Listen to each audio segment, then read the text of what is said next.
The Bible introduces humanity as God's royal priests, ruling with God in Eden, a place full of life and abundance and God's blessing. But humanity was deceived by evil and then exiled from Eden, and so humans forfeited their calling as the royal priesthood. But God promised that one of their descendants would be an even better priest, who will defeat evil and intervene on their behalf to restore the blessings of Eden.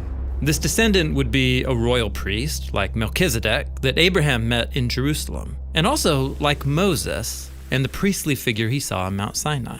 This descendant will also be like David and the priest king that David called my Lord in Psalm 110. And all of these figures lead us to Jesus, the ultimate royal priest who suffered and died for a failed humanity so that they could be restored to their original calling as royal priests.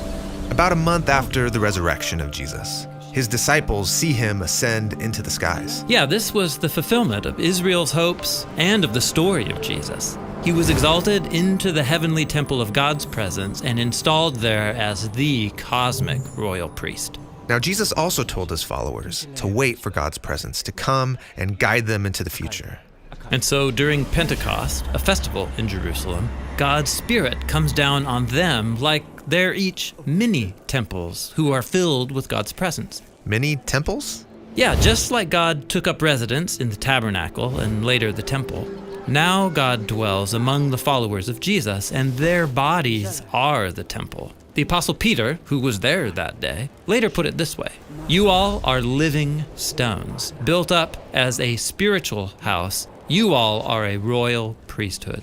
So they are altogether God's temple. And they're also the priests, reclaiming that lost calling that God gave humanity to represent him and to rule the world on his behalf. The Spirit is restoring the life and blessing of Eden to the people of Jesus.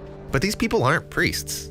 They're merchants and fishermen, soldiers and slaves, tax collectors and the poor.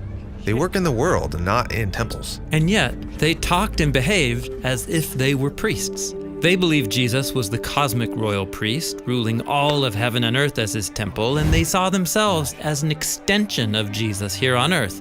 That is, the body of the Messiah. That's a beautiful image.